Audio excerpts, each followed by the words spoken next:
Hola, muy buenas tardes a todos y a todas. Un poco por respeto a todos los que estáis ahí y habéis dejado vuestros quehaceres diarios, pues bueno, de alguna manera vamos a tratar de ser puntuales y comenzar ya con lo que hoy nos atañe. Como os decía, muy buenas tardes aquí en España y en el resto de países del viejo continente. Muy buenos días para aquellos colegas que estáis conectados al otro lado del charco. Para el que no me conozca, mi nombre es Nasser Alasmar y soy director científico de la Igenomics Academy del grupo Vitolife, aquí en Igenomics Headquarters en Valencia, España. Antes de comenzar, me gustaría recordaros que podéis ver en nuestra web www.igenomics.es/webinars nuestras grabaciones, presentaciones y podréis registraros para futuros webinars. En el día de hoy, mi colega y amigo el doctor Miguel Milán, que es el director del Departamento de Prenatal de Igenomics Headquarters, nos hablará del NIPOC, nueva aplicación de análisis no invasivo de ADN circulante fetal para abortos espontáneos. Esta es una prueba de estudio molecular de restos abortivos que permite determinar si una pérdida gestacional se debió a una anomalía cromosómica a partir de una muestra de sangre materna. El doctor Miguel Milán nos explicará la importancia de esta prueba y cómo puede ayudar a los profesionales de la salud y a las pacientes a tomar decisiones informadas sobre el manejo de su embarazo. Pero bueno, mejor que yo, que nos lo cuente el doctor Milán. Por eso mismo, Miguel, por favor, cuando quieras, te doy paso a que nos cuentes este maravilloso nuevo reto. Hola, ¿qué tal? Buenas tardes a todos. No sé si podéis ver mi pantalla.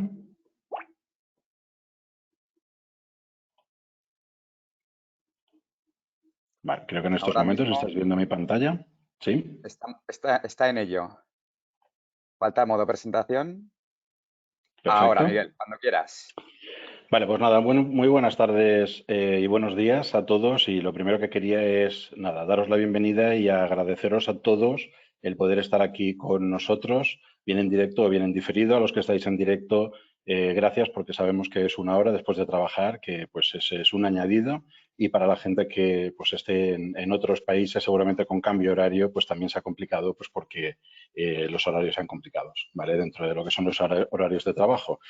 Estamos aquí en un nuevo webinar de Igenomics. En mi caso personal, bueno, pues ya he participado en alguno de ellos y la verdad es que hoy, pues bueno, pues tengo cierta ilusión, mucha ilusión de poder dar este webinar hoy.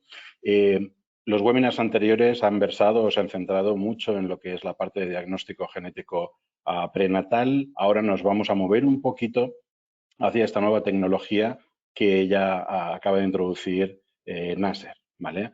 Como muy breve introducción, en los próximos 30 minutos vamos a hablar del ADN circulante y de los restos abortivos, pero como muy breve introducción simplemente por refrescar conceptos que todos ya tenemos en la cabeza seguramente. Y el primero de todos es el de que, pues, bueno, pues por desgracia la reproducción humana pues no es la más eficiente del reino animal. Ya sabemos, y yo creo que esto lo tenemos todos en la cabeza, que dentro de lo que son las gónadas, este círculo blanco lo que va a representar pues es cualquiera de las gónadas, o bien el testículo o bien el ovario, en este caso el testículo, con estos iconos que representan los espermatozoides, y yo creo que todos entendemos muy bien pues que todos tenemos espermatozoides, que genéticamente, muchos de ellos, el contenido genético pues es el estándar, el correcto, el adecuado, pero siempre podemos tener gametos que tengan ciertas mutaciones, que tengan ciertas anomalías, o bien genéticas a nivel de gen, o bien a nivel cromosómico. Y por lo tanto, todo lo que son los embarazos en sí, pues son embarazos, todos entramos dentro de la lotería de poder tener, pues desde fallos de implantación, nos cuesta quedarnos embarazados, a que se produzca un aborto, que puede ser en cualquier momento del embarazo, o bien que podemos tener incluso recién nacidos vivos que puedan tener alguna condición genética. En el día de hoy nos vamos a centrar en esa primera parte, que es la de los abortos, pero sí que me gustaría que todos entendiéramos que estos, más otros factores que son no debidos a los gametos, sino a otros factores exógenos que pueden ser bien de exposición o bien pueden ser intrínsecos de la mama, que pueden ser puntuales o pueden ser cronificados, pues pueden jugar todos un papel importante en lo que es la aparición de un aborto. Los abortos que quizá, pues bueno, muchísima gente pueda pensar que es un evento aislado y en realidad no lo es. Es decir, un aborto todos tenemos en la cabeza pues que es un evento que es traumático y bueno, pues tiene sus consecuencias a nivel físico y también muy importante a nivel psicológico, para las parejas que intentan quedarse embarazadas, y por tener algunos números en la cabeza que podamos pues tener para trabajar durante toda la presentación, yo creo que se puede entender bastante bien que aproximadamente un 15% de todas las mamás que se quedan embarazadas o futuras mamás que se quedan embarazadas pueden sufrir un aborto. Este es el número mínimo, ¿vale? Hay otras casuísticas, hay literatura científica que puede hablar que este número pues, puede ser incluso mayor, ¿vale? Estos abortos se concentran o se suelen concentrar mucho en el primer trimestre del embarazo y ya veis que la mayoría de ellos, sobre un 80%, ocurren antes de la semana 12, por lo tanto, tenemos una barrera natural, una barrera biológica que suele ser esa semana 12 en la que se suelen producir estos abortos, ¿vale? Y que la causa mayoritaria, y vamos a hablar mucho de esto, de las causas conocidas que pueden producir abortos o que pueden predisponer a tener abortos, son las causas, las anomalías cromosómicas, que en la población general, en lo que se conoce como abortos espontáneos, la causa cromosómica se conoce pues que tiene un peso tan importante dentro de las causas conocidas como un 50% de todas las causas, ¿vale? Que esto puede incluso aumentarse hasta un 60% en los casos de las pacientes que acuden a centros de reproducción asistida. No son las únicas causas, aquí tenéis una lista dentro de esta parte introductoria de las otras causas que no son embrionarias, podríamos separar las causas como embrionarias y no embrionarias, como pueden ser causas inmunológicas, anatómicas, endocrinas, hematológicas, infecciones o como puede estar el estado de la microbiota uterina, ¿vale? ¿Qué es lo que suele ocurrir cuando tenemos un embarazo o un aborto espontáneo, mejor dicho, perdón, un aborto espontáneo? Pues habitualmente lo que suele ocurrir es que a la mamá pues no se le suele empezar a hacer pruebas, de no ser que vosotros clínicamente, los médicos, pues tengáis en la historia clínica del paciente pues antecedentes o tengáis otros datos que os animen a hacer pruebas en un primer aborto. Habitualmente lo que se suele recomendar es volver a intentarlo. ¿Cuáles son las razones principales? Y esto es lo que ha pasado, digamos, hasta hoy. A partir de hoy esto puede empezar a cambiar, ¿vale? Las razones principales es porque se conoce bastante bien que la probabilidad de volver a tener otro aborto pues es la misma que cuando empezamos a jugar, empezamos a intentar quedarnos embarazados. Es decir, una pareja que ha abortado pues suele tener aproximadamente un 15, un 16% de probabilidades de abortar de nuevo, ¿vale? La segunda es porque empezar a hacer pruebas de cualquier índole a los papás pues tiene un costo económico y si va a tener la misma probabilidad o parecida de volver a tener un aborto, pues quizás no merece la pena hacer ninguna prueba. Y dos razones que también son muy importantes es el que hacerle pruebas a esta pareja, sobre todo si son pruebas genéticas, van a implicar muchas veces el obtener estos restos abortivos. Y estos restos abortivos, en muchos casos, vamos a tener que hacer una intervención que es invasiva y esa intervención invasiva puede tocar estructuras, las va a tocar y esto, pues, de alguna manera puede perjudicar a lo que es la probabilidad de tener un embarazo posterior, ¿vale? Puede tocar esa probabilidad y, por lo tanto, suele ser recomendable, pues, no tocar esa estructura, ser conservadores y, por lo tanto, si no es necesario, obviamente si no es necesario, y volver a intentarlo.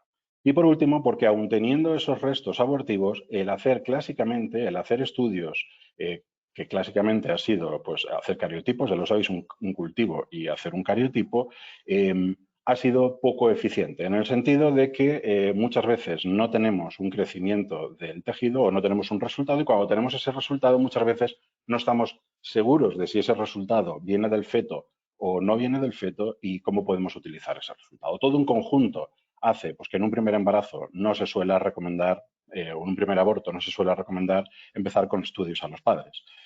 Un 15% de un 15% es exactamente lo que está descrito en literatura científica de cuál es la proporción de pacientes que tienen 2 o más abortos consecutivos y se consideran, por lo tanto, pacientes de aborto de repetición. Y eso sí que es un grupo sobre el que, bueno, hay bastante consenso dentro de lo que son las guías profesionales para recomendar empezar a hacer estudios sobre esa pareja, ¿vale? Se empiezan a hacer estudios de toda índole, estudios que están centrados en el embrión y estudios que no están centrados en el embrión y clásicamente, hasta la aparición de este artículo que tenéis en pantalla, lo que se conocía bastante bien es que en un 50% de las veces se podía conocer cuál es la causa de ese aborto, cuáles eran los factores que podían predisponer y por eso teníamos ese aborto, y en un 50% de las veces era idiopático. Esto, con este artículo de Popescu y colaboradores, pues parece que se puede o se ha llegado a reducir utilizando técnicas moleculares y lo que describen en este artículo, a poder conseguir, haciendo estas pruebas sobre los padres o sobre la pareja, a conseguir tener un resultado como posible causal de ese aborto en un 90%. Cuando tenemos este segundo aborto, ya veis que aquí en el primer aborto no suelen recomendar nada, en el segundo aborto sí, podemos tener dos vías de actuación. O empezar con estudios que se centran en la pareja, no en el embrión, y son estudios generalmente no genéticos, salvo los cariotipos, pero sí que suelen ser pues, pruebas hematológicas, endocrinas, suelen ser pruebas estructurales del útero, etcétera, etcétera. ¿Vale? Lo que vamos a llamar a partir de ahora en esta presentación como el workup de la SRM. ¿Vale? En el caso de que sea negativo, podemos entonces empezar a hacer, no se ha encontrado ninguna causa en el workup de la SRM, podemos empezar a hacer pruebas genéticas para poder ver si encontramos la causa de ese aborto, o bien podemos empezar al revés, podemos empezar estudiando las causas genéticas, el factor embrionario, y en caso de que sea negativo, entonces hacerle a la pareja las pruebas del workup de la SRM. Ya sabéis que en Estados Unidos pues son muy dados a calcularlo todo, a calcular los costes y los precios, y esta diapositiva es simplemente para que tengamos pues un vistazo de que no da lo mismo empezar haciendo pruebas genéticas sobre el embrión o empezar a hacer pruebas sobre la pareja y dejar el embrión lo último. Obviamente lo que han visto y lo que demostraron en esta simulación es que era el doble de caro empezar haciendo las pruebas sobre la pareja que empezar a hacer las pruebas sobre el embrión, las pruebas genéticas. Esto obviamente hay que ponerlo en contexto de cuál es la historia clínica de la paciente o de la pareja en este caso, por supuesto. También hay que ponerlo en contexto del país en el que vayamos a estar, cuáles son las coberturas y cuál es el precio de las pruebas médicas o genéticas que se vayan a realizar, que también puede variar de país a país. Pero bueno, ya nos da una orientación y ya en este artículo lo que podéis observar aquí es que lo que ellos recomiendan es que siempre que tengamos a partir de un segundo aborto podamos empezar en la primera etapa haciendo un estudio molecular. En este caso, en este estudio lo hacen con un microarray sobre los restos abortivos.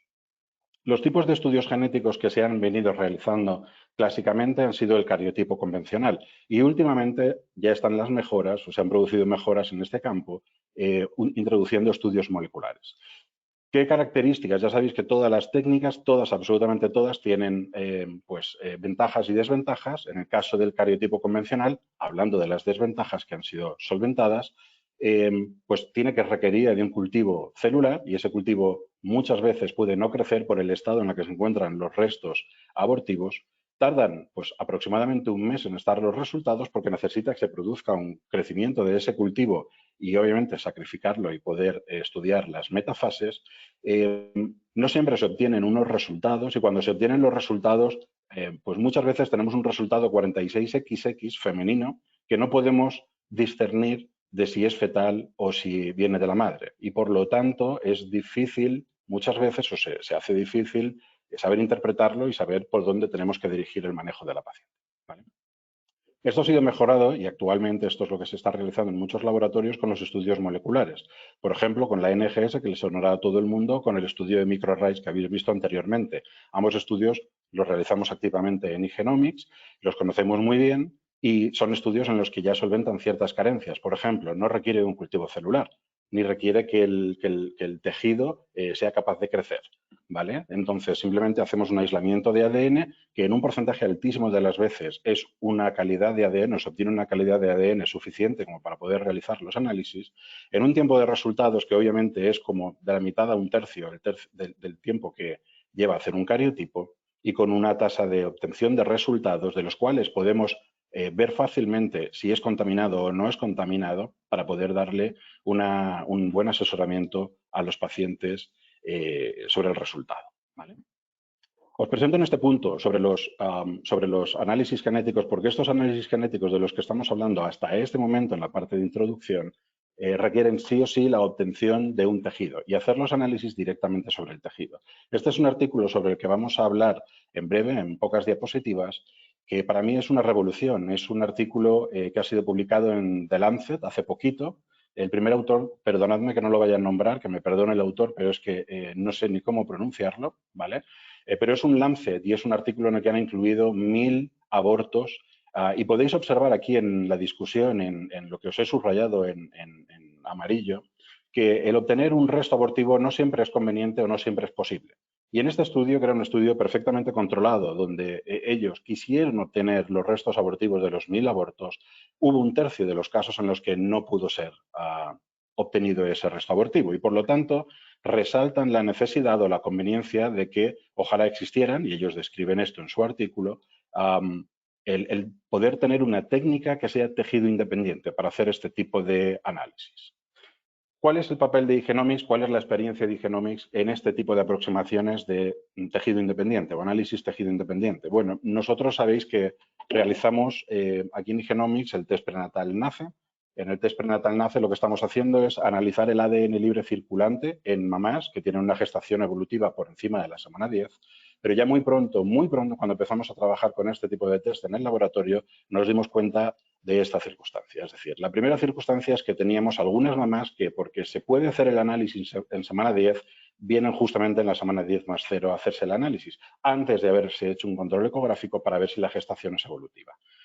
¿Qué circunstancia? ¿Qué es lo que ocurría? Lo que ocurría es que nosotros obteníamos el resultado, entregábamos el resultado y en ese momento es cuando la mamá nos decía, o el médico nos decía, fíjate, pues tenemos el resultado, pero se ha visto esta anomalía concreta, pero resulta que esto es un embarazo en el que observamos que se paró y por el tamaño, por el CRL, pensamos que se paró en semana 7, en semana 8, ¿vale? Por lo tanto, ya empezábamos a tener pistas de que sí que podía ser posible la detección de anomalías cromosómicas utilizando el ADN libre circulante en restos abortivos.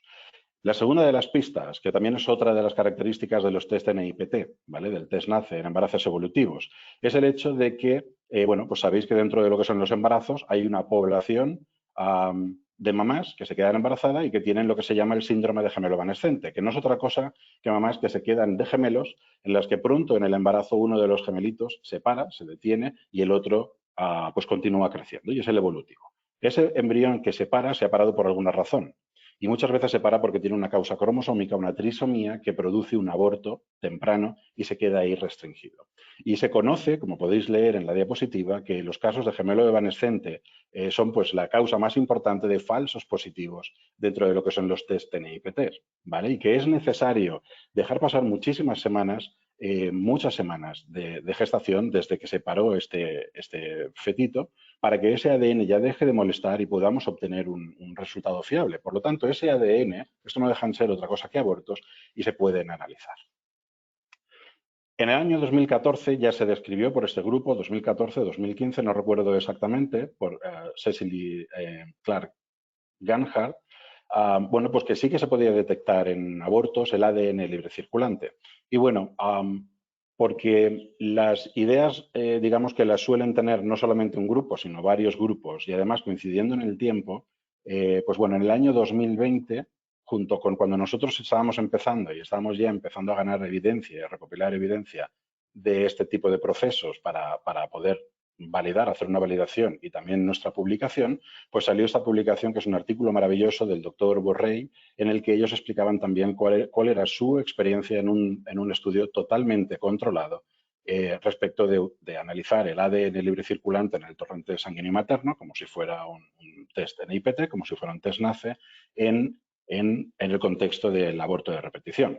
Con posterioridad, bueno, hubo más experiencias publicadas, como es este artículo de Emily Colley, la de, por ejemplo, la del doctor Kiao en este sentido, y el último que es este Lancet que os he enseñado hace unas diapositivas, hace un par de diapositivas, que es un artículo importantísimo en el que incluían, como os digo, una casuística grandísima y en el que tenían unas tasas de fiabilidad del resultado que eran pues muy elevadas, ¿vale?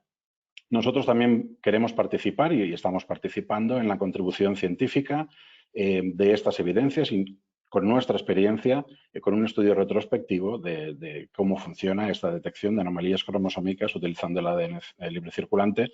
El artículo está mandado para publicación y está bajo revisión en estos mismos momentos y esperemos que en breve pues, os lo podamos compartir a todos y lo podáis leer. La validación clínica que nosotros hemos realizado, pues es la que podéis observar aquí en pantalla. Este ha sido un poquito el planteamiento experimental. Es decir, nosotros recibimos activamente, porque es un servicio activo que tenemos, restos abortivos, principalmente de legrados o de evacuaciones espontáneas y a la vez nosotros recibimos las sangres de estas mamás para descartar contaminación materna, que tengamos pues un resultado de ADN que en realidad sea de la mamá y no sea del resto, porque no se haya recogido en el legrado tejido fetal o no sea identificable y sea tejido uterino, ¿vale? Hicimos este análisis se realiza mediante técnica molecular, mediante NGS, y paralelamente nosotros recogíamos lo que es el plasma sanguíneo de la mamá y hacíamos el análisis de estas muestras con un procedimiento, la tecnología que utilizamos nosotros, pues muchos de vosotros ya lo sabéis, y si no os lo digo, es la tecnología de Illumina, y utilizamos además un algoritmo adaptado, propietario, que tenemos aquí en Igenomics. Y luego lo que hicimos es, obviamente, un análisis de concordancia entre las dos tecnologías. Los resultados, podéis verlos aquí, los resultados de la validación en esta pantalla. Incluimos unas 126 muestras, que son pérdidas gestacionales que están datadas entre la semana 5 de embarazo y la semana 16. Estas son las pérdidas gestacionales. De todas ellas, 12 muestras pues, fueron no informativas en el programa de POC, en los análisis directos sobre el tejido, debido a contaminación materna. 22 casos fueron no informativos en la rama del NIPOC, del ADN libre circulante, debido a baja fracción fetal, y ahora os lo explicaré. Lo bonito de esto es que en las muestras que fueron no informativos en la rama de POC, sí que obtuvimos información con el NIPOC, con lo cual, combinando las dos tecnologías, la directa sobre el tejido más la tejido independiente, que sería el NIPOC, obtuvimos un resultado global o una tasa de resultado global del 98%, y esto es algo que no vais a poder observar en ningún laboratorio del mundo, llegar a un 98% de informatividad, de no ser que la toma de muestra no sea mediante el legrado o mediante la obtención espontánea de los restos abortivos, sino que sea dirigida mediante pues, la biopsia corial o bien mediante una biopsia del feto directamente, por histeroembrioscopia o por una técnica similar. ¿Vale?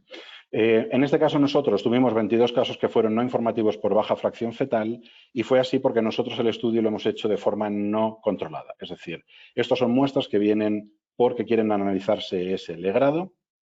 Se recomienda que la toma de sangre, en lo que son las instrucciones del kit, esa toma de sangre se realice antes del legrado, pero no se controla. Y nosotros sabemos activamente que algunas veces esa sangre no se toma antes de producirse la evacuación, y sí que conocemos, lo sabemos muy bien, que una vez se produce la evacuación, el ADN libre circulante desaparece rapidísimamente del torrente sanguíneo. Por lo tanto, esto es pues una limitación, pero aún así queríamos saber en un setting real, es decir, en un laboratorio que hace una recomendación y que recibe esas muestras sin tener control exhaustivo de esa toma de muestra, cuál era el nivel de informatividad y cuál era el nivel de concordancia de los resultados que se obtienen. ¿Vale? Los resultados de concordancia los podéis ver aquí, es decir, tuvimos 92 muestras donde sí que teníamos información para poder hacer la comparación en las dos ramas.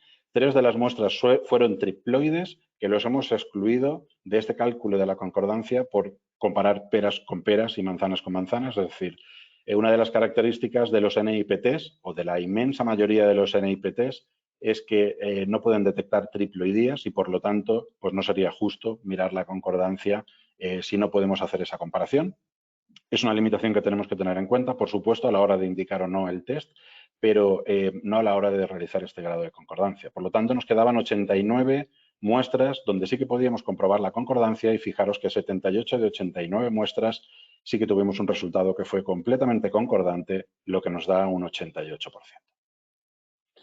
Si comparamos la experiencia de otros laboratorios, esos artículos que os he presentado antes, con los datos que nosotros tenemos en nuestra validación, los podéis ver en esta tabla. Aquí tenéis la metodología que ellos han utilizado para realizar los análisis, y muy importante os presento en estas dos columnas lo que sería el grado de fiabilidad si utilizamos pues el algoritmo nativo del NIPT o si se utiliza un algoritmo modificado, adaptado para los restos abortivos, que son, ya lo sabéis, embarazos en los que estamos por debajo de la semana 10 y donde se espera que la fracción fetal pues no sea a lo mejor tan alta como la que podamos tener en embarazos evolutivos por encima de la semana 10.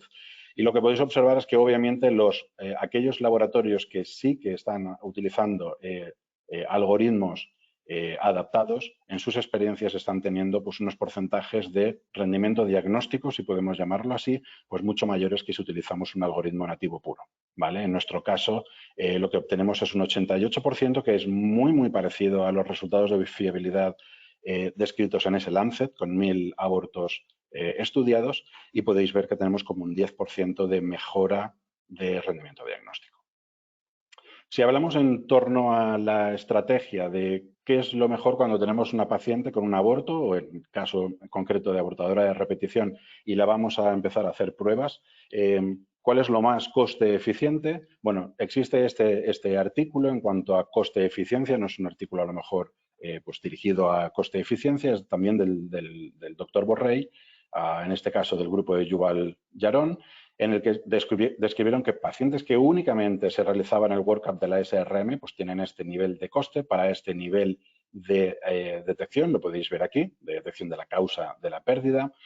Si lo que hacemos es combinación de una causa genética, pero utilizando un cariotipo junto con lo que es pues el cariotipo o la obtención de restos abortivos, igual que aquí, ¿vale? Tejido dependiente, junto con el workup de la SRM, o bien la vía del cell-free DNA, es decir, del NIPOC, junto con el workup de la SRM, cuando el resultado es negativo, lo que podéis observar es que con diferencia el método menos costoso es el del NIPOC. Es decir, es un método muy poco costoso en comparación, en términos globales, manteniendo una tasa de detección que es relativamente parecida a la más alta, que es la que se puede obtener en este caso utilizando un microarray directamente sobre el tejido, teniendo en cuenta que esta tecnología es más barata primero y es tejido independiente. Comparando directamente las características de lo que es tejido dependiente de lo que es tejido independiente, ya podemos observar que esto es una obviedad, pero en este caso nosotros no vamos a tener que tocar estructura. Es un procedimiento pues, altamente simple, simplemente una analítica de sangre tomada antes de que se produzca la evacuación. Es necesaria para realizar el análisis, en el que vamos a tener un grado de informatividad que ya es mucho mayor que lo realizado clásicamente con el cariotipo, y es muy similar y suponemos que va a ser algo superior al obtenido mediante la obtención de tejido y el análisis molecular, mediante NGS o mediante microarray. Sospechamos esto está bien trazado y se supone que pueda estar en torno al 85-80% de informatividad. Esto suponemos por los estudios previos y por nuestra experiencia que pueda estar rondando quizá el 90% de informatividad. En nuestro caso no vamos a tener contaminación materna, pero no porque no la tengamos, sino porque el análisis de ADN libre circulante en el torrente sanguíneo siempre tiene contaminación materna. Es un análisis que se basa teniendo en cuenta que hay ADN de la mamá libre circulante y puede realizar la detección de cromosomopatías teniendo en cuenta que existe este ADN. Por lo tanto, no vamos a tener este problema. El problema tendremos en el sentido de que tengamos una baja fracción fetal. No requiere cultivo celular, a diferencia, por ejemplo, de lo que sí que requiere con el cariotipo convencional, y luego es una técnica que vamos a poder tener resultados de manera mucho más precoz incluso que con técnicas como el NGS o el microarray. ¿Para quién va a ser adecuado este tipo de técnicas? Va a ser adecuado, pues en principio, para cualquier paciente que tenga un aborto espontáneo. ¿Por qué? Porque lo que estamos introduciendo con esta nueva aplicación es sencillez, ¿vale? Y por lo tanto, de esa diapositiva inicial que os ponía, si os acordáis, en la que teníamos el 15% y por qué no se recomendaba hacer análisis desde un primer aborto a los pacientes, habían dos que eran claras, que era la baja recurrencia del aborto, que era un 15% otra vez, y en los costes económicos, pero teníamos dos patas que eran muy importantes, que era el no tener que tocar una estructura uterina para obtener el resto y la baja o el bajo rendimiento de los estudios genéticos. Esto queda totalmente solucionado con este NIPOC en el que tenemos una analítica de sangre en el que no vamos a tocar para nada esa estructura y además el rendimiento del resultado va a ser muy elevado, ¿vale? Tener en cuenta que una de las causas principales de los abortos es el disconfort psicológico para los pacientes. Es decir, muchas veces a los pacientes lo primero que les viene ya no es tanto el manejo clínico que se puede hacer, que también, sino también, doctor, cuál es la causa, por qué ha pasado esto, ¿vale? Y para ellos yo creo que es bastante confortante o reconfortante el hecho de conocer pues si hay una causa genética o no genética, cromosómica, en este caso embrionaria o no embrionaria, y si es una causa embrionaria, a priori es un buen pronóstico para un siguiente embarazo. Y esta información ya les puede confortar mucho en este primer aborto, ¿vale? Especialmente, obviamente, esto es obvio, lo que recomiendan las guías clínicas y es para pacientes con abortos recurrentes y también para pacientes, sean recurrentes o no, que sufren un aborto y están dentro del ámbito de la reproducción asistida, ¿vale? ¿Por qué? Puede ser interesante empezar, y esto es simplemente una idea que lanzamos sobre la que tenemos que empezar a trabajar y a recoger evidencia científica, obviamente, Pero fijaros en este concepto, es decir, hasta ahora esta era la situación que tenemos. Si se empieza a recomendar únicamente hacer pruebas y si empezamos a hacer las genéticas sobre el segundo aborto, la paciente 1 y la paciente 2 pueden tener la misma recomendación. Obviamente estoy hablando de generalidades. Tenemos que ver bien cuál es la historia clínica del paciente, pues para ver si es recomendable o no hacer un workup de la SRM. Pero tenemos dos pacientes que han tenido un aborto previo que no conocemos absolutamente nada y el segundo resulta que es cromosómicamente normal. ¿Qué va a ser lo que vamos a hacer? Pues probablemente vamos a derivarla a hacerle pruebas a la mamá, porque parece que el caso no ha sido embrionario. ¿Lo veis? La causa no ha sido embrionaria y cromosómica. ¿Qué pasa con la paciente 3 y 4? Pues aquí pasa lo mismo, es decir, no sabemos qué ha pasado en el aborto número 1, tenemos un aborto número 2 en el que tenemos una causa que es cromosómica. Se clasifica como abortadora de repetición y seguro que muchísimos profesionales y en muchísimos settings lo que se va a recomendar es, entre otras posibilidades, pero probablemente se vaya a recomendar que los pacientes pues, puedan realizar un PGTA y esto es invitar a los pacientes a que vayan a hacerse un ciclo de reproducción asistida con un PGTA. ¿Cuál es la realidad? Si tuviéramos esa información desde el principio, es decir, tuviéramos toda la película, fijaros, la paciente 1 y la paciente 2 tenían el segundo aborto normal, pero cambia mucho seguramente a que tengamos dos abortos consecutivos que son cromosómicamente normales y por lo tanto pues ya centramos mucho más a que la causa pueda ser materna y no embrionaria, a diferencia de si el primero ha sido cromosómicamente anormal, porque esto puede haber sido por serendipia, porque todos tenemos en los gametos, en las gónadas, gametos anormales y esto nos puede pasar a todos. Y en un segundo puede haber sido normal porque no tenga una causa cromosómica y porque haya sido un momento puntual de estrés, pues de hábito de vida que pueda ser corregido. Y a lo mejor para estas pacientes, y es una cosa que tenemos que aprender y de nuevo recoger datos para ver con evidencia científica si esto tiene sentido, darle un tratamiento diferente a la paciente 2 y a la paciente 4. Y quizá pues que vuelva a intentarlo en casa porque en rigor a lo mejor no es paciente de aborto de repetición. Y en contra, por contra, podemos tener a la paciente 3 en la que tenemos dos abortos que son cromosómicamente anormales y que son consecutivos y a la que a esta sí que estaría bien quizás recomendarle pues hacer un estudio cromosómico de los embriones.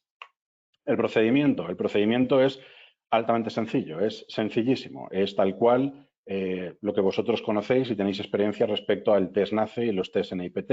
Es hacer una extracción de sangre periférica, muy importante, antes de que se produzca la evacuación uterina mediante el grado o la evacuación espontánea. Esto es muy importante y antes de que se dé el misoprostol para que tenga la paciente la evacuación en casa.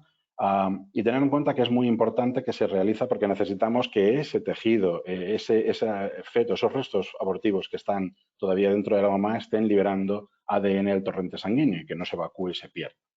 Esa muestra va a llegar a iGenomics, vamos a hacer el análisis de DNA, lo analizaremos con nuestros algoritmos bioinformáticos y en un plazo de entre 3 y 7 días entregaremos los resultados para que podáis hacer la información a la paciente y el manejo que creáis adecuado. Lo de la toma de muestra es sumamente importante porque se conoce muy bien que una vez los restos fetales están fuera bueno, pues se han expulsado, han sido evacuados, se produce una limpieza del torrente sanguíneo del ADN rapidísima. Aquí en este Lancet también hacen un estudio, es un estudio muy completo, y hacen un estudio de la tasa de no informatividad que se obtiene pasadas las horas después de la evacuación y podéis ver cómo pasa directamente de un 10 que tienen en general a un 13% cuando pasan menos de 6 horas hasta un 35-40 cuando pasan entre 12 y 1 día. ¿Vale? Por lo tanto, lo último que queremos es que la paciente se haga pruebas para no tener una informatividad. Por lo tanto, os ruego que en el caso de que sí que estéis interesados en hacer este tipo de estudios y creéis que es positivo para vuestras pacientes,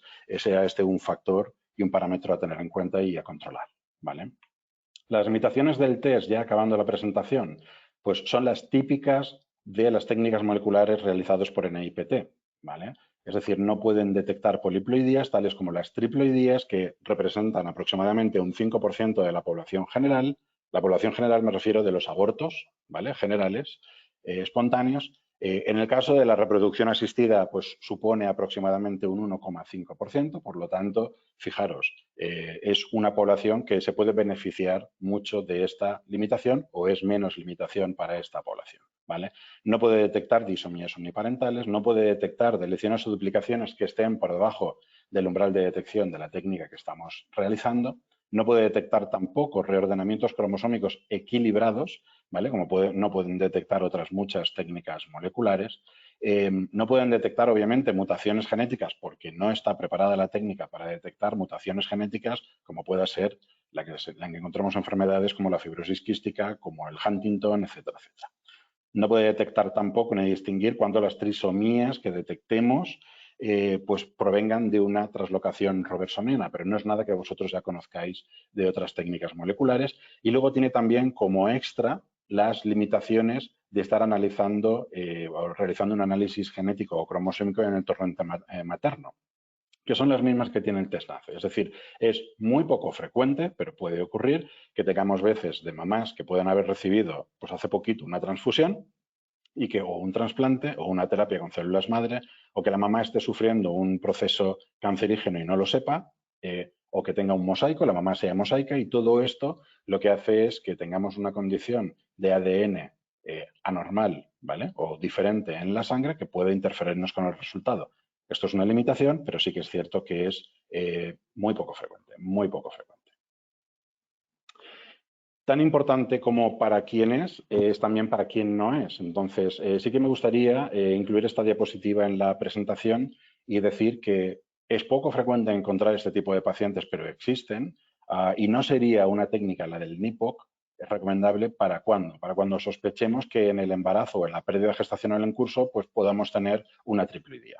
Es decir, para aquellos casos en los que veamos pues, un embarazo molar, en aquellos casos en los que estemos viendo, por ejemplo, pues una paciente que haya tenido historia previa de abortos con triploidías, ¿vale? Entonces, pues puede tener un poco mayor de recurrencia, de poder tener gestaciones o pérdidas gestacionales con triploides.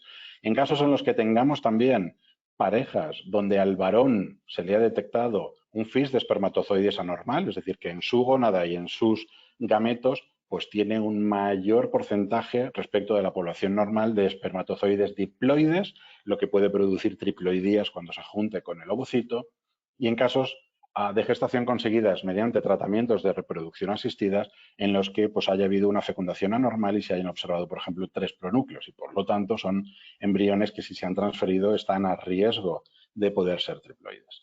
Esto es muy importante, es decir, todo el saber cuándo sí prescribir este test y cuándo no prescribir este test es otro de los diferenciales que yo creo que podéis encontrar en nuestro grupo, en Igenomics, y nosotros en ese sentido, y permitidme que haga esta diapositiva a modo también de agradecimiento a toda la gente que ha participado activamente en este proyecto y en el que este servicio pues pueda estar pues activo y os pueda presentar este servicio hoy, que somos, yo creo, el primer laboratorio de todo el mundo ofreciendo este tipo de servicios con una validación propia y con métricas propias, y basado en un grupo de trabajo como el que podéis ver en la línea superior con la doctora Lorena Rodrigo, la doctora Inmaculada Campos, también con el doctor Nasser Al-Asmar, que además tenemos el placer de que hoy es el moderador de este webinar, y con la doctora Carmen Rubio, que tienen una experiencia vastísima, grandísima, con más de 10 años de experiencia y más de 13.000 muestras analizadas de POCs, de restos abortivos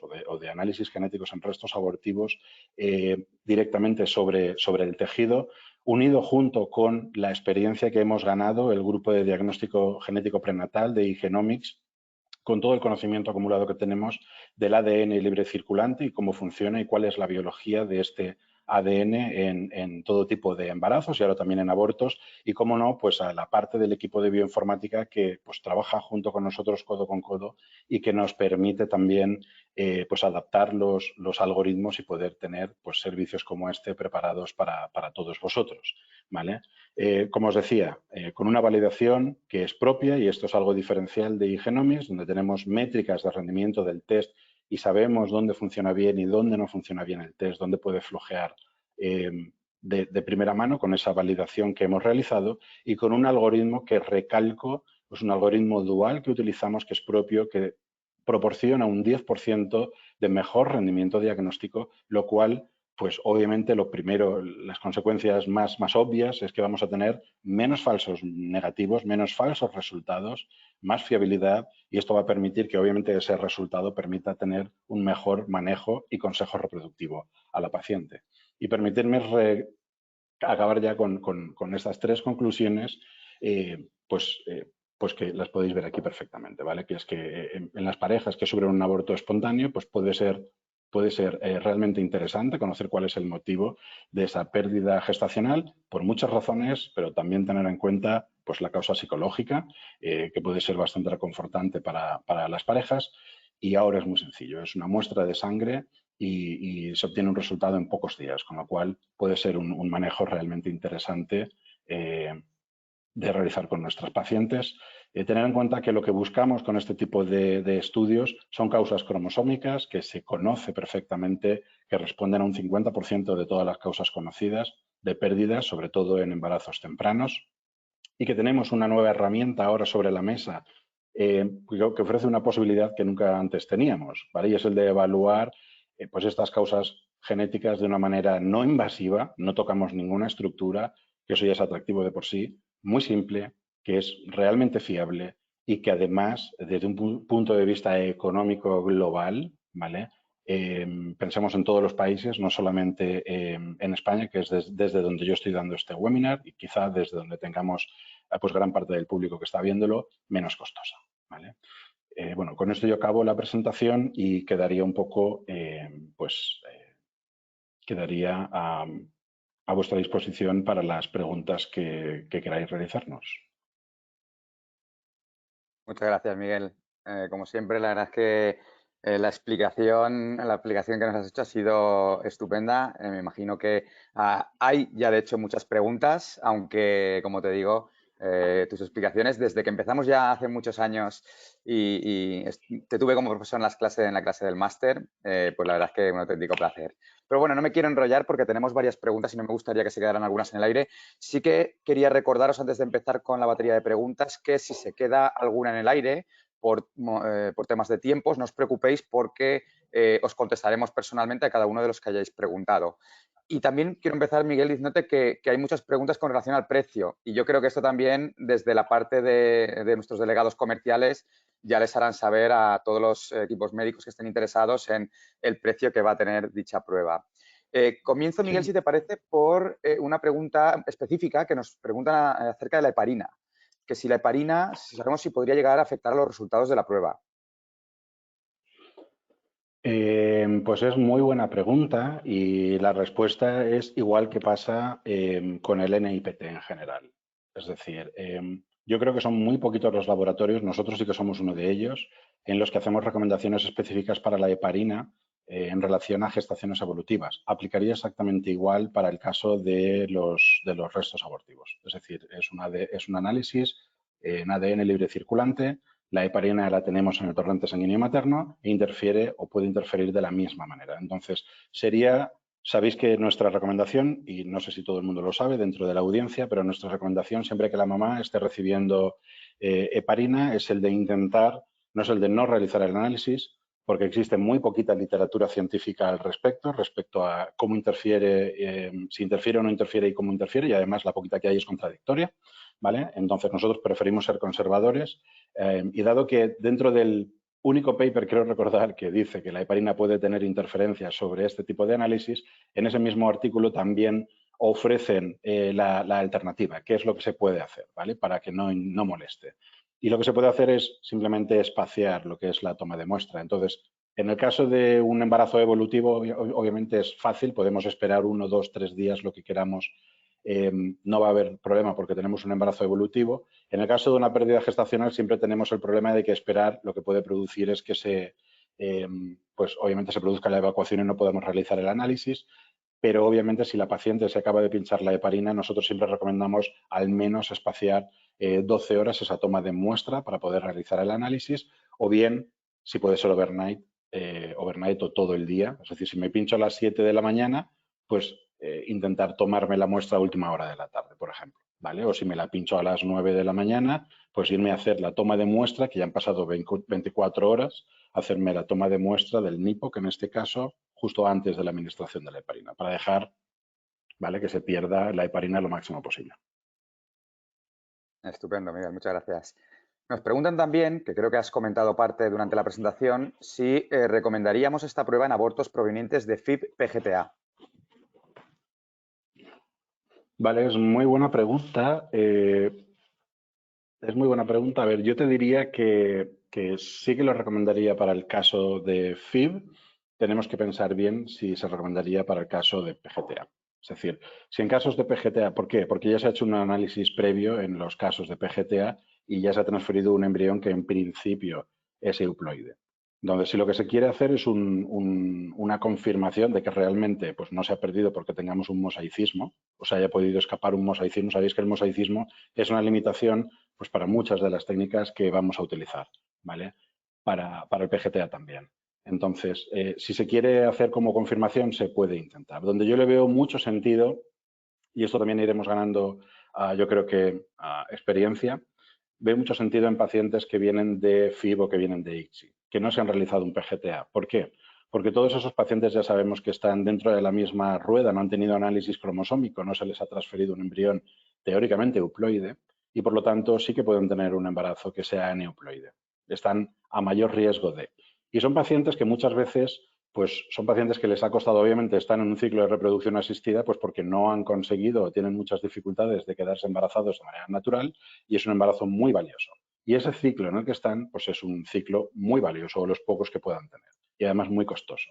Por lo tanto, yo creo que sí que es una buena idea o puede ser una buena idea para ese tipo de pacientes, si tienen un aborto, hacer este tipo de análisis de restos abortivos. Restos abortivos quiero decir, da igual que sea mediante el legrado o mediante el NIPOC. Ya es una cuestión de si se tiene que realizar y se realiza o si no se quiere tocar estructura, ¿vale? El hacerlo sobre el mismo resto abortivo o sobre con una muestra de sangre. Pero sí obtener esa información porque en el caso de que obtengamos como resultado positivo que se ha detectado una anomalía cromosómica, obviamente esto ya puede direccionar al médico y a la paciente quizás, porque obviamente tendrá una cohorte de embriones que todavía no se ha transferido, a poder analizarlos pues para hacer un orden, porque esa paciente de otra manera les pasa a todas las pacientes, ¿eh? No quiero decir que no sea así, a todas las pacientes que tienen FIB-ICSI van a tener dentro de todos sus embriones un grupo de embriones que serán aneuploides y un grupo de embriones que son euploides, ¿vale? Si no se hacen PGTA, simplemente tienen que ir haciendo transferencias hasta que haya uno que sea euploide y evolutivo y que produzca un embarazo. Esto lo que va a hacer es que muchos pacientes pues tengan transferencias donde no exista, no implante, no se produzca ningún tipo de embarazo o lo tenga y aborte, ¿vale? Y tienen cierto riesgo de poder tener incluso un evolutivo con un niño con una cromosomopatía en casa, a diferencia de las de PGTA, que este riesgo lo tienen muy reducido y que pueden tener pues ese éxito reproductivo si lo ordenamos o lo planteamos en número de transferencias, pues mucho antes, ¿vale? Entonces, para estos pacientes esto puede ser una herramienta muy buena para que pues, piensen cómo ordenar junto con el médico, cómo ordenar esas transferencias mediante un PGTA, ¿vale? Detectando cuáles pueden ser euploides y maximizando cuándo se queda embarazada, punto número uno, y evitando o reduciendo la probabilidad de que tenga un aborto por causa cromosómica en el siguiente transfer.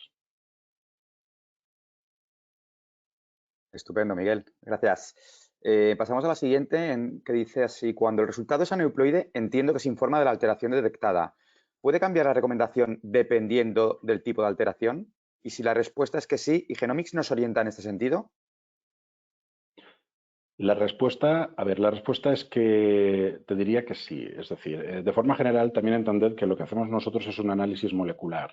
Quiero decir, antes os he hablado de las ventajas y desventajas de lo que son los cariotipos y de la desventaja que tenía el cariotipo y que se solventaba con las técnicas moleculares.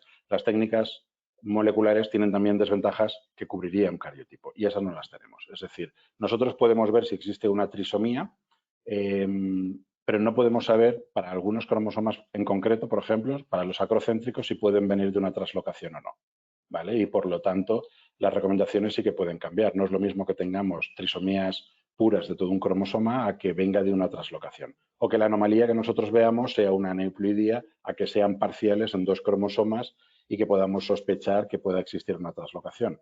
La recomendación, obviamente, si los padres no tienen cariotipo hecho, sería pues, que los padres hicieran un cariotipo y en función de si esa paciente es de reproducción asistida o no es de reproducción asistida, seguramente podría recibir la recomendación de pasar por un ciclo de reproducción asistida haciendo un estudio de PGTSR, ¿vale? Donde se puedan analizar y elegir embriones que estén libres de esos desequilibrios que se hayan podido encontrar. Luego la respuesta es que sí.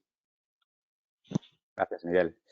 ¿Cuánto tiempo desde la detención de la gestación puede pasar hasta la toma de sangre materna sin perder exactitud del NIPOC, sin haber evacuado los restos abortivos? Esto es muy buena pregunta.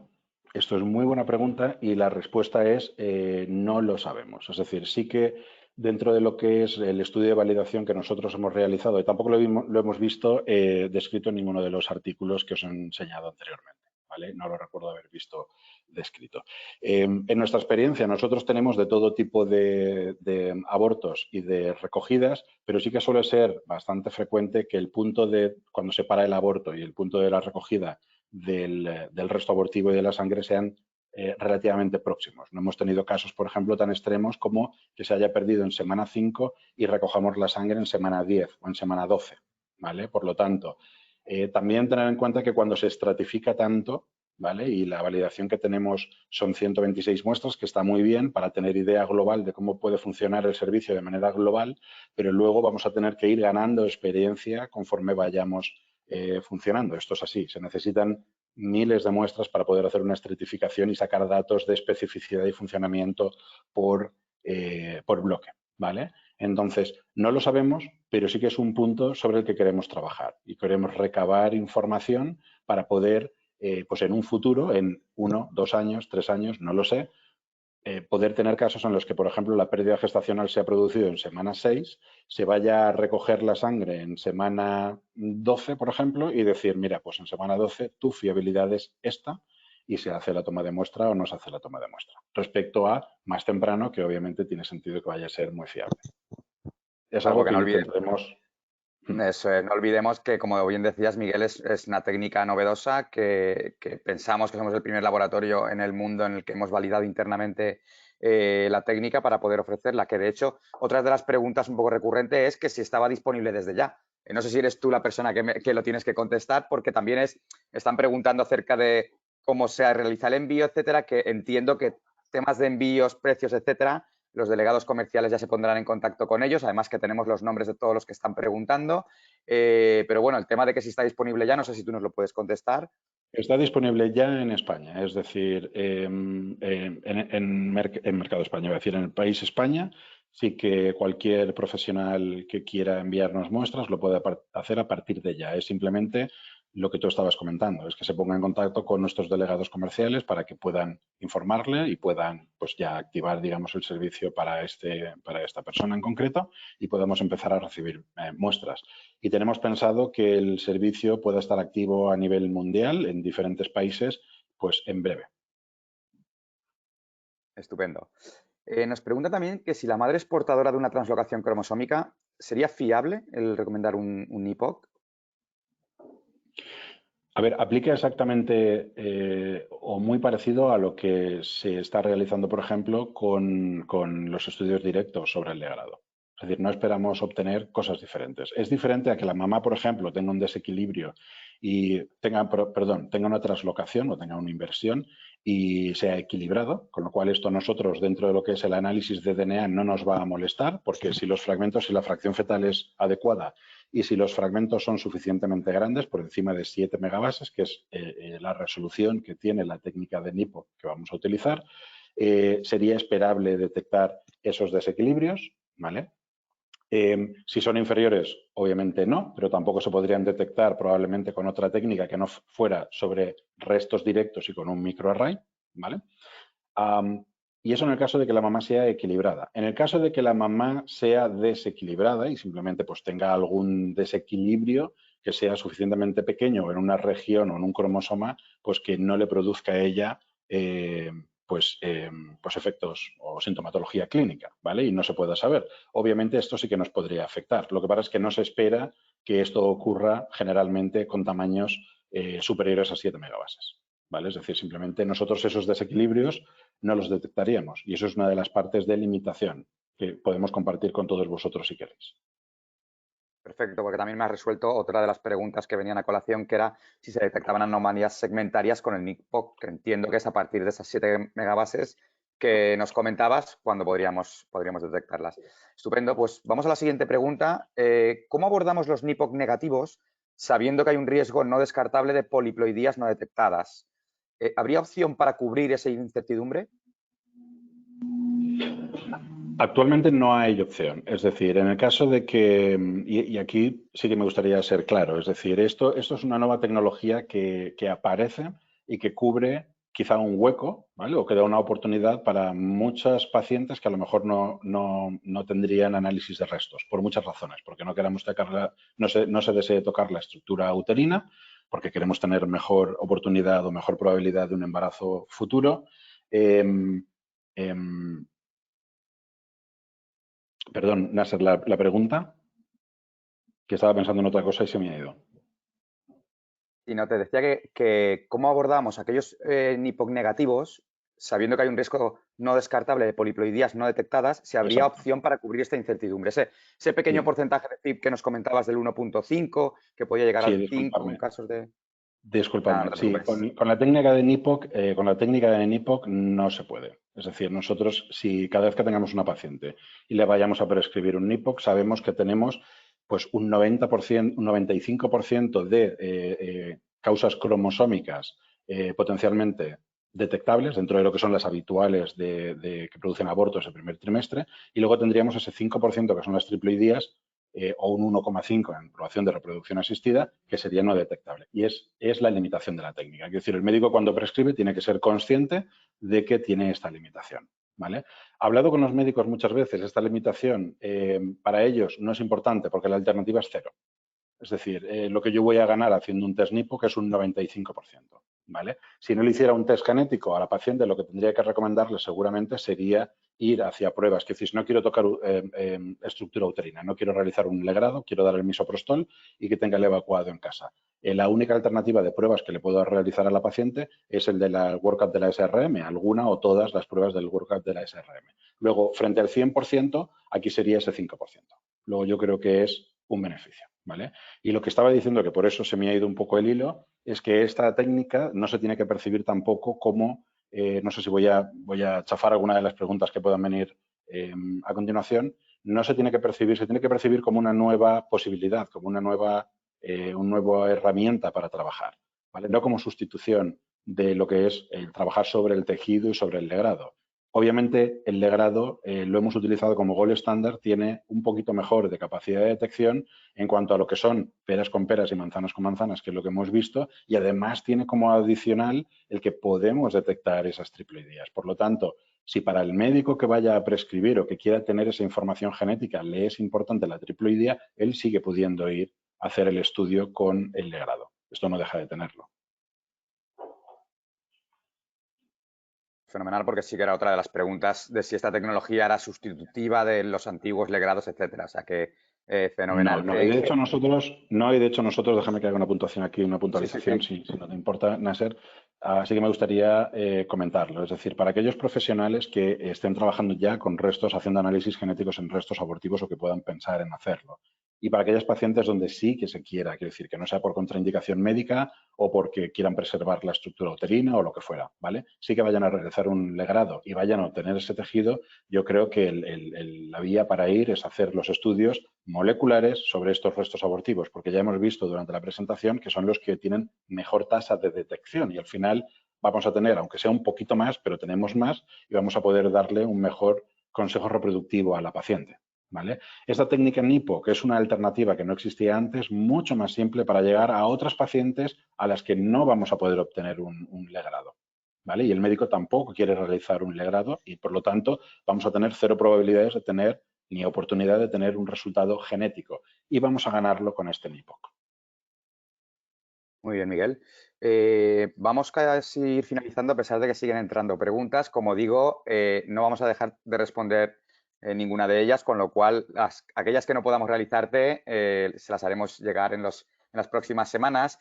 Nos hacen Perfecto. en referencia a los abortos gemelares, Miguel. Una de ellas nos dice, en gemelares es igual que el NACE. En otra nos dice, en un aborto gemelar, la realización del NIPOC da información individual de cada feto.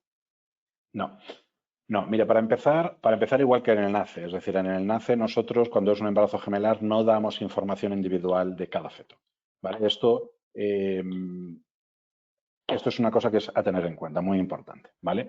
En el caso de lo que son NIPTs, en embarazos evolutivos, sí que se realiza este tipo de análisis y sí que se da este tipo de resultado. ¿Por qué? porque generalmente se suele o esperamos que haya mayor fracción fetal. Son fetos más grandes, son sacos y placentas más grandes que van a liberar más ADN, o se espera que estén liberando más ADN del torrente sanguíneo. En este caso, actualmente no vamos o no recomendamos, no vamos a aceptar muestras que vengan de pérdidas gestacionales gemelares porque no tenemos ninguna evidencia, no hemos incluido ninguna en la validación. Esperamos que, obviamente, son embarazos más tempranos, son sacos más pequeños, podamos tener menos fracción fetal y pensad siempre que al final lo que queremos saber es si uno o los dos tienen una anomalía cromosómica y es la razón para dar una razón al médico para poder hacer un manejo clínico.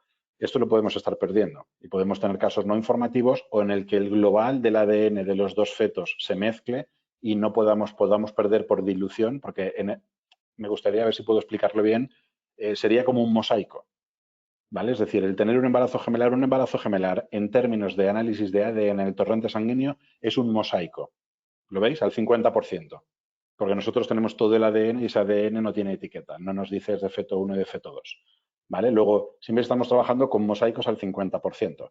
Si nos vamos hacia más bajo, con menos fracción fetal, podemos tener dificultad en cuanto a detección, porque estaríamos cerquita del límite de detección de este tipo de técnicas y podríamos estar dando resultados normales que no ayuden para nada al manejo clínico de la paciente. Y por lo tanto, hasta que no ganemos esta experiencia, vamos a trabajar en ello, obviamente, pero hasta que no ganemos esta experiencia, de momento no lo vamos a ofrecer. Estupendo, Miguel. Como te decía, estamos finalizando ya, estamos un poquito por encima del tiempo, pero si no te importa, te voy a hacer las dos últimas preguntas, ¿de acuerdo? Sí, una sí. de ellas es si sirve esta técnica para abortos bioquímicos. Mira, para abortos bioquímicos, de nuevo lo mismo. Es decir, para abortos bioquímicos en realidad son abortos que ni siquiera nosotros vamos a visualizar que hay un saco gestacional. ¿Vale? Entonces, es muy importante que tengamos un saco gestacional y que se produzca este intercambio de ADN en lo que es las microvellosidades, es donde se va a producir la liberación del ADN principalmente en el torrente sanguíneo y tengamos este ADN. Si ese saquito no lo tenemos, pues obviamente podemos intuir que va a haber o muy poco o nada ADN. ¿Vale? Luego, hasta que no ganemos, me parece un buen punto y una buena pregunta para poder investigar sobre ello, pero en este punto en el que estamos de lanzamiento de servicio no serían casos que pudiéramos recomendar ni aceptar. Ganaremos experiencia y veremos en el futuro. Eso es, como digo, aquí al final lo que se trata es que sigamos avanzando, ¿no? Y cada vez tengamos más respuestas para este tipo de dudas y de preguntas que nos Se abre un siguen campo asaltando. nuevo para poder investigar y ganar conocimiento. Totalmente. De hecho, Miguel, hay un comentario aquí que nos ha entrado también que nos dice que no es un producto con menos problemas que el POC habitual, así que salvo las excepciones explicadas se impondrá, supongo. No lo sé, la verdad es que esto es difícil de decir. Yo, de nuevo, yo soy un enamorado del POC. A mí me ha gustado, es un servicio genético que a mí me ha gustado siempre. Yo creo que tiene su utilidad. Yo creo que hacer los estudios directamente sobre el tejido pasa para que os hagáis una idea. ¿Cómo va a evolucionar lo que es el manejo clínico y cada médico lo que va a elegir para su paciente es difícil de decir? Yo, por ejemplo, lo comparo un poquito con lo que serían los estudios prenatales y permitidme simplemente un minuto para explicarlo. Lo que sería realizar los estudios cromosómicos en el ADN libre circulante de las mamás, que es el test NACE, versus hacer una amniocentesis. No existe nada mejor que hacer una amniocentesis, por muchísimas razones, ¿vale? Lo que pasa es que sí que es cierto que los métodos invasivos tienen asociados ciertos riesgos que muchas veces pues, se quiere evitar, ¿vale? Por lo tanto, en estos casos al final va a ser un poquito la necesidad del médico en cuanto a la cantidad y calidad del resultado genético que tiene o que debe obtener para informar y manejar a su paciente versus aquellos casos en los que no se pueda. Es decir, nosotros no podemos hacerle o no estaría indicado hacerle amniocentesis a todas las mujeres embarazadas, ¿vale? Y eso es parte del éxito que ha tenido el ADN libre circulante y los test como el NACE, es que es no invasivo, no tiene ninguna complicación, salvo aquellas derivadas de una toma de muestra, y por lo tanto se ha impuesto en cuanto a lo que son los análisis cromosómicos para poder clasificar a las mamás de alto riesgo y hacer el método invasivo únicamente en aquellas que realmente son de alto riesgo y clasifica muy bien. En este caso yo creo que es lo mismo, es decir, para aquellos casos donde el médico pueda hacer el legrado y deba hacer el legrado, debe hacer el estudio genético ahí, pero obviamente seguro que hay un grupo, una población obstétrica de mamás que tenían abortos que nunca estaban teniendo ningún tipo de estudio genético por estas causas que os estaban comentando, por causas muchas veces psicológicas. Doctor, ¿esto por qué ha pasado? ¿Ha sido culpa mía? ¿Hay algo que se puede hacer? ¿Puedo estudiarlo dentro del ámbito de repro o no? ¿Me quedan embriones? Estas son preguntas que nos llegan recurrentemente. He tenido una pérdida gestacional o he tenido un embarazo aneuploide, pero todavía tengo embriones congelados. ¿Hay algo que puedo hacer sobre esos embriones para no tener que volver a pasar por este proceso otra vez? Y yo creo que para todas esas pacientes en las que médicamente el médico no quiere tocar la estructura de cara a un siguiente embarazo y de tratamiento con misoprostol, que es muy habitual, aquí hay países que cada país funciona de una manera un poco diferente, pero aquí en España es muy común, pues obviamente es una población obstétrica muy grande sobre la que entiendo que sí que sería interesante y que sí que vayan a poder haber pues un gran número de pacientes que se puedan beneficiar, sí. Estupendo, sí, porque cuando te he leído el comentario te he dicho no es un producto con menos problemas, cuando en realidad nos querían decir no es un producto con más problemas que el POC. O sea, que están diciendo como que el NIPOC finalmente se impondrá. Te iba a hacer una última pregunta, si me permites, en el cual la cual nos decían, ¿sería excesivo o no indicado realizar un NIPOC después de un POC? Y con esto finalizamos por hoy. Sí, no, fijaros, no es que sea excesivo o no excesivo. Es decir, es una alternativa, como os ponía en esa diapositiva de los resultados de validación, es una alternativa a valorar por todo el mundo, por los médicos y también por los pacientes, porque los pacientes, estos son pruebas que se tienen que pagar de manera privada, ¿vale? Entonces tiene que haber una valoración por parte del paciente, por parte del médico y también por parte nuestra del laboratorio. Y yo creo que tiene mucho encaje ¿para qué? Para aquellos casos en los que tú haces un POC, si tienes un resultado con el POC, yo no le veo ningún sentido a hacer un NIPOC, ¿vale? Es decir, duplicar cuando tú tienes una técnica que ya vamos a considerar de inicio, de entrada, gol estándar, yo no lo veo. ¿Para cuándo sí que lo veo? Para aquellos casos en los que vosotros sabéis que no siempre el resto abortivo que se obtiene va a ser informativo y puede ser no informativo muy poquitas veces por calidad del ADN, más veces sobre ese 20%, 15-20% porque haya contaminación de células maternas que nos impida tener información fetal. Entonces, en ese 20%, el NIPOC sí que puede tener un papel. Entonces, yo creo que es muy importante para todos aquellos pues compañeros que estén aquí en este webinar o que puedan verlo con posterioridad y que sí que quieran hacer el estudio directamente sobre restos abortivos, que tengan la precaución, pues obviamente hablar primero con eGenomics para recibir el kit que tenga el tubo STREC, que es el adecuado para hacer el análisis de NIPOC, y poder tomar la muestra antes de hacer el procedimiento, es decir, siempre por este orden, primero la muestra de sangre y luego el resto abortivo, y luego también indicarnos al laboratorio que ellos en caso de contaminación materna, pues que sí que querrían plantear la posibilidad de poder hacer un rescate mediante NIPOC, ¿vale? Pero siempre en un contexto teniendo en cuenta que son dos pruebas genéticas y que esto pues tenemos que hablarlo, la paciente tiene que ser conocedora, ¿vale? Estupendo, Miguel. Pues, oye, la verdad es que creo que ha quedado una sesión estupenda con muchísimas preguntas. Como digo, contestaremos todas ellas en las próximas semanas, Miguel. Así que nada, darte las gracias por las estupendas explicaciones. Seguiremos aprendiendo de la mano durante el camino. Y también quería dar las gracias a todos los que habéis estado hoy con nosotros, que habéis sido más de 150.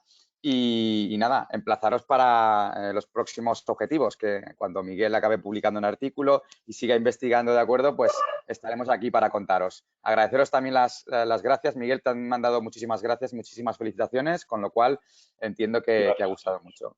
Así que muy buenas tardes, muy buenos días, muy buenas noches a todos y que tengáis un feliz final de día. Gracias. Hasta luego.